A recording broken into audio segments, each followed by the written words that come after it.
Friends, स्वागत है आपका अपने YouTube चैनल में। और चलिए आज के वीडियो में हम ग्रामर के कुछ कॉन्सेप्ट बताने वाले हैं, आपको एरर फाइंड करने के लिए बताने वाले हैं, जो कि सेंटेंस इंप्रूवमेंट में काम करता है और कॉमन एरर में काम करता है। ठीक है।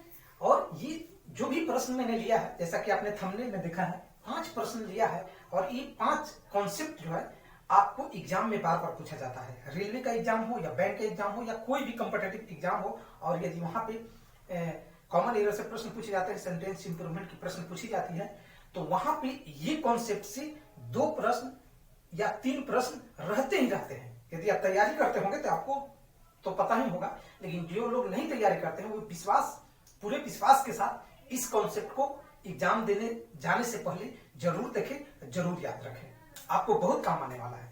तो वीडियो में लास्ट तक बने रहें, वीडियो को लास्ट तक देखें, आपको बहुत ही अच्छा कॉन्सेप्ट आज मिलने वाला है ग्रामर का, जो आपके एग्जाम में काम आएंगे। अभी खासकर एसएसजीडी के एग्जाम होने वाले हैं, तो मैंने उनके लिए ये स्पेशल टिप्स बताने का कोशिश कर रहा हूं कि ताकि उनकी भी 2-4 नंबर यदि हमारे तरफ से बढ़ जाए एग्जाम में, तो मेरे लिए बहुत ही खुशी की बात होगी। तो चलिए हम कॉन्सेप्ट को शुरू करते हैं और पहला क्वेश्चन लेते हैं।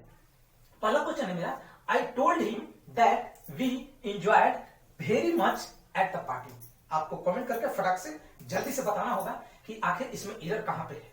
ठीक है। आई टोल्ड हिम, फिर से सुने, I told him that we enjoyed very much at the party. Clear है? फाइंड कीजिए, आप एरर फाइंड कीजिए।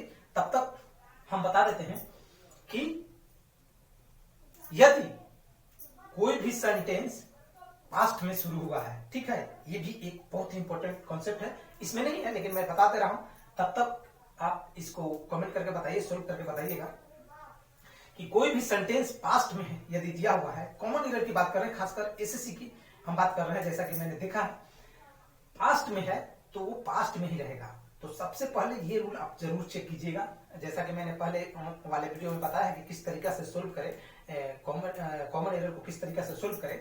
तो आप ये चीज जरूर चेक कर लीजिएगा एक बार कि यदि कोई सेंटेंस पास्ट में दिया हुआ है तो वो उसका अगला सेंटेंस भी क्या होगा, पास्ट में ही होगा। क्लियर है? ये कॉन्सेप्ट भी आप ध्यान रखिएगा। चलिए अब हम इस प्रश्न पे आते हैं। जैसा कि I told him that we enjoyed very much at the party. यहां पे गलती कहां पे है? ठीक है, यहां पे गलती है रिफ्लेक्सिव प्रोनाउन का, यानी कि एंजॉय के बाद रिफ्लेक्सिव प्रोनाउन आता है। ठीक है। अब रिफ्लेक्सिव प्रोनाउन तो किसी प्रोनाउन का रिफ्लेक्सिव प्रोनाउन होगा। ठीक है। तो यहाँ पे वी है, तो यहाँ पे वी का रिफ्लेक्सिव प्रोनाउन क्या आ जाएगा? आवर सेल्फ आ जाएगा। क्या आ जाएगा? आवर सेल्फ आ जाएगा। वी के लिए our self. We enjoyed our self very much at the party. Clear है? तो यहाँ पे गलत है, इसको इस तरह से हम सही कर सकते हैं, सोल्व कर सकते हैं। और भी है, कुछ वर्ड है जहां पे जैसे अप्लाई है, ठीक है, क्या है, अवेल ऑफ है, ठीक है। तो ये तो और भी कुछ वर्ड है जिसके बाद हम रिफ्लेक्सिव प्रोनाउन का यूज करते हैं, जैसे कि अवेल ऑफ है, ठीक है, एंजॉय हो गया, उसके बाद अप्लाई हो गया, उसके बाद ठीक है, एंजॉय, अवेल ऑफ, ठीक है, और अप्लाई। तो ये सब भी वर्ड है, यदि किसी सेंटेंस में आता है तो उसके बाद रिफ्लेक्सिव प्रोनाउन लगता है। कौन सा रिफ्लेक्सिव प्रोनाउन? जो उसके पहले जो प्रोनाउन रहेगा उसके अनुसार उसका रिफ्लेक्सिव प्रोनाउन का हम इस्तेमाल करते हैं। चलिए, एक जगह पे आपको कंफ्यूजन हो जाएगा कि आखिर कब इन सब वर्ड के बाद जो है रिफ्लेक्सिव प्रोनाउन का यूज करेंगे। तो हमको सेंटेंस को देखना होगा कि सेंटेंस किस में रहना चाहिए, एक्टिव में रहना चाहिए। क्या रहना चाहिए? एक्टिव में रहना चाहिए, या इसके बाद जो है कोई ऑब्जेक्ट का इस्तेमाल नहीं किया गया है। क्लियर है? क्या होगा? पहला केस है इसमें, पहला केस क्या है कि सेंटेंस एक्टिव में रहना चाहिए, ठीक है, एक्टिव वॉइस में रहना चाहिए। और दूसरा कि इसके बाद कोई किसी ऑब्जेक्ट का नहीं आना चाहिए। तभी हम इस रूल को फॉलो करते हैं, यूज करते हैं, अन्यथा वहां पे क्या हो जाएगा? रूल फॉल्स हो जाएगा, गलत हो जाएगा। तो आप ध्यान दीजिएगा, इसी तरह का सेंटेंस पूछा जाता है, हालांकि ठीक है, रिफ्लेक्सिव प्रोनाउन लगा करके ही पूछा जाता है। एक्टिव में ही सेंटेंस रहता है जनरली, और उसके बाद ऑब्जेक्ट नहीं रहता है। तो मुझे आशा है कि ये कॉन्सेप्ट आपको क्लियर हो गया होगा, ये पॉइंट आपको क्लियर हो गई होगी। चलिए अब हम दूसरे कॉन्सेप्ट पे चलते हैं। यहां पे देखिए, 2 hours had past, since he had fallen at sleep. Clear है? फिर से 2 hours have passed since he had fallen at sleep. इस सेंटेंस में आप कमेंट करके बताइए कि गलती कहां पे है। ठीक है, जैसा कि मैंने बताया था कि प्रीपोजिशन का यूज दो वर्ड को जोड़ने में इस्तेमाल करते हैं और कंजंक्शन का इस्तेमाल हम करते हैं कहां पे? दो सेंटेंस को जोड़ने के लिए। ठीक है, अब यदि आप पढ़ते होंगे तो पता होगा कि इस सेंटेंस में कंजंक्शन कहां पे है और इसमें कहां पे इरर है। नहीं पता तो चलिए बताते हैं। यहां पे देखिए सिंस लगा हुआ है। ठीक है, दो तरह से यूज होता है सिंस का। ठीक है, यहां पे किस तरीका से यूज किया गया है? तो यहां पे कंजंक्शन के फॉर्म में सिंस का यूज किया गया है। ठीक है, और जब सिंस का इस्तेमाल सिंस या एवर सिंस, ठीक है, एवर सिंस, आप याद रखिएगा दोनों सिंस और एवर सिंस का जब हम इस्तेमाल करते हैं किसके फॉर्म में? कंजंक्शन के फॉर्म में। किसके फॉर्म में? कंजंक्शन के फॉर्म में इस्तेमाल करते हैं तो इसका एक खास स्ट्रक्चर होता है। ठीक है, क्या स्ट्रक्चर होता है? तो सिंस के बाद, सिंस या एवर सिंस के बाद वाले सेंटेंस को हम सब्जेक्ट प्लस V2 के फॉर्म में रखते हैं। क्या रखते हैं? सब्जेक्ट प्लस V2 के फॉर्म में रखते हैं। तो यहां पे देखिए हैड प्लस V3 है। क्लियर है? तो ये क्या हो जाएगा? गलत हो जाएगा। यहां पे V2 देना पड़ेगा। यहां पे क्या देना पड़ेगा? V2 देना पड़ेगा। V2 देने से क्या हो जाएगा? यहां पे हैड फॉलन था तो क्या हो जाएगा? फेल हो जाएगा। ठीक हो जाएगा? क्लियर है? सेंटेंस सही क्या हो जाएगा? 2 hours have passed since he had at sleep।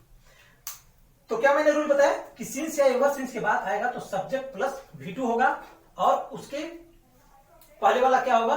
आपका subject plus have plus has और V3 का हम इस्तेमाल करते हैं।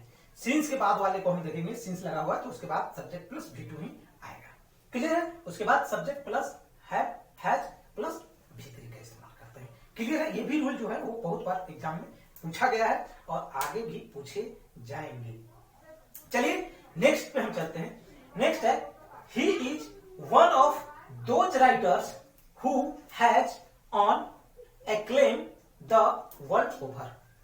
क्लियर है? फिर से देखिएगा, he is one of the those writers who has on acclaim the world over. Clear है?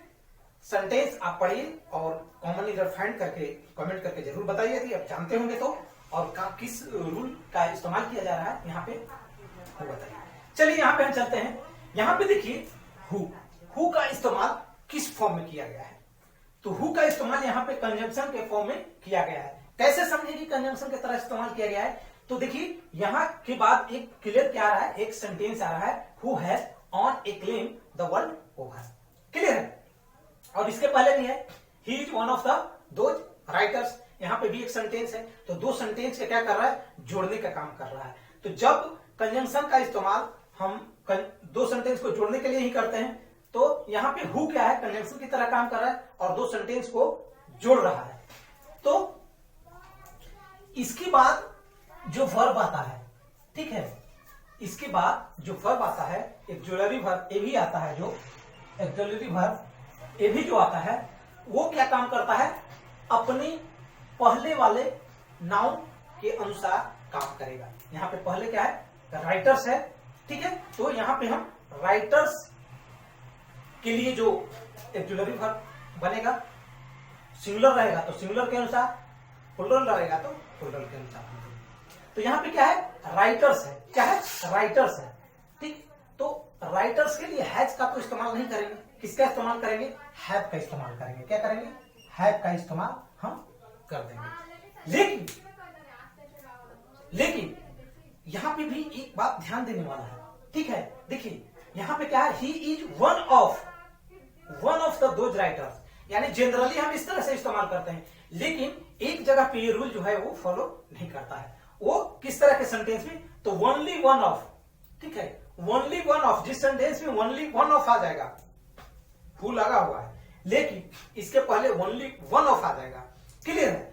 तो फिर जिस तरीका से रहेगा सेंटेंस उसी तरीका से होगा। यानी कि यहां पे सिंगुलर था तो सिंगुलर रहता, यदि यहां पे ओनली वन ऑफ कर देते तो हैज था तो हैज क्या हो जाता, हैज ही रह जाता। क्लियर है। लेकिन इसमें ओनली वन ऑफ नहीं है, तब जनरल रूल में यही काम करता है कि हु के पहले जो नाउन या प्रोनाउन आएगा उसके अनुसार उसके बाद का ऑक्सिलरी वर्ब का हम इस्तेमाल करते हैं। इस बात को आप हमेशा ध्यान में रखिएगा। कहां पे नहीं होगा तो एक केस है ओनली वन ऑफ, उस केस में हम ऐसा नहीं करते हैं, लेकिन जनरली केस में हम 99% इसी तरह के आते हैं और वहां पे हम क्या करते हैं कि हु के पहले जो आएगा नाउन प्रोनाउन उसके अनुसार हम यहाँ पे ऑक्सिलरी वर्ब का इस्तेमाल करेंगे। क्लियर है। चलिए नेक्स्ट कॉन्सेप्ट हम देखते हैं। यहां पे है no sooner had the hockey match started when it began to rain. Clear. क्या कर रहा है, no sooner had the hockey match started when it began to rain. यहां पे भी कंजंक्शन से लिया गया है और बहुत ही इंपॉर्टेंट एक कॉन्सेप्ट है कि नो सूनर अपने साथ दैन को लेके आता है। क्या आता है, दैन को लेके आता है, ठीक है। और हार्डली स्कार्सली जो आता है वे वेन लेके आता है। यहां पे देखिए वेन लगा हुआ है, ठीक है। तो इन दोनों का दोस्ती है, नो सूनर का देन के साथ और हार्डली स्कार्सली का साथ, हार्डली स्कार्सली का वेन के साथ रिलेशन। आप याद रखिए, no sooner than hardly scarcely when, no sooner than hardly scarcely when. यह याद रखिएगा कि इन ये इस टाइप के जो कंजंक्शन है वे अपने साथ इस तरीका से साथी को लेकर आते हैं। चलिए अब ये जान लेते हैं कि आखिर ये रूल कहां पे फॉलो करेगा। जैसा कि मैंने बार बार बताते आ रहा है कि यहां पे इस्तेमाल होगा, यहां पे इस्तेमाल नहीं होगा, यहां पे रूल फॉलो नहीं होगा। क्लियर है। तो ये कहां पे ये रूल अपना फॉलो नहीं करेगा, कब, जब ये जो सेंटेंस है नो सूनर, ठीक है, ये सेंटेंस के बीच में आ जाएगा, ठीक है। ये क्या कर रहा है, यहाँ पे नो सूनर सेंटेंस को शुरू कर रहा है, लेकिन यही सेंटेंस के यदि बीच में आ जाएगा तब हमारा ये रूल फॉलो नहीं करेगा। क्लियर है। अदरवाइज क्या होगा कि नो सूनर के साथ देन और हार्डली स्कार्सली के साथ वेन का इस्तेमाल करेंगे। तो यहां पे क्या है, नो सूनर, ठीक है, और उसके बाद क्या है, यहां पे हम क्या कर देंगे, देन का कर देंगे। क्या कर देंगे, देन करेंगे, ठीक है। और एक पॉइंट याद रखिएगा कि नो सूनर, देखिए जब इस तरीका से आएगा ये, तो इसके बाद क्या आएगा, ऑक्सिलरी वर्ब आएगा। क्या आएगा, ऑक्सिलरी वर्ब आएगा, नहीं कि सब्जेक्ट आएगा, ठीक है। ऑक्सिलरी वर्ब आया, नहीं कि सब्जेक्ट आया, ठीक है। सब्जेक्ट आता तो हम क्या समझ जाते हैं कि ये क्या कर रहा है, इस रूल को फॉलो नहीं कर रहा है। तो यहां पे नो सूनर के बाद क्या आया, हैड आया है और ऑक्सिलरी वर्ब जस्ट बाद में आया है, इसलिए हम क्या कर देंगे, यहाँ पे ये कर देंगे, रूल मेरा फॉलो कर रहा है। क्लियर है। चलिए नेक्स्ट हम प्रश्न को देखते हैं और ये मेरा लास्ट है। It is high time he stood on his on two legs. It is high time he stood on his two legs. Rule पढ़े होंगे तो आपको पता होगा कि कहां पे गलती है, तो कॉमन एरर बनाते हैं, तो जल्दी से फाइंड करके बताएं कि इसमें कहां पे एरर है। आप जनरली लोग यही मारे होंगे कि इट इज हाई टाइम के बाद सब्जेक्ट प्लस V2 का इस्तेमाल करते हैं। तो ये तो रूल है कि इट इज हाई टाइम के बाद सब्जेक्ट प्लस हम V2 का इस्तेमाल करते हैं, लेकिन यहां पे तो है वैसा ही है, फिर भी कहां पे गलती है, तो यहां पे सुपरफ्लुअस वर्ड लगा हुआ है ऑन, जो कि क्या होगा, ऑन का हम इस्तेमाल यहां पे नहीं करेंगे। और ये कभी कभी एग्जाम में पूछा जाता है, बैंक में जनरली पूछा जाता है इस टाइप के, एसएससी में भी कभी कभी पूछ लिए जाते हैं। तो यदि इस टाइप पे दे देता है तो थोड़ा सा कंफ्यूजन हो जाता है फाइंड करने में, लेकिन बता दिया। मेनली मुझे ये प्रश्न बताने का यही था कि इट इज हाई टाइम के बाद सब्जेक्ट प्लस हम V2 का इस्तेमाल करेंगे। आप याद रखिएगा, वहां पे गलती करके एरर देता है एसएससी में जनरली। तो चलिए इस वीडियो को हम यहीं पे समाप्त करते हैं। ये वीडियो आपको कैसा लगा है, वीडियो अच्छा लगा होगा तो लाइक कर दीजिएगा, और हमारे चैनल को अभी तक सब्सक्राइब नहीं किया तो सब्सक्राइब कर लीजिएगा।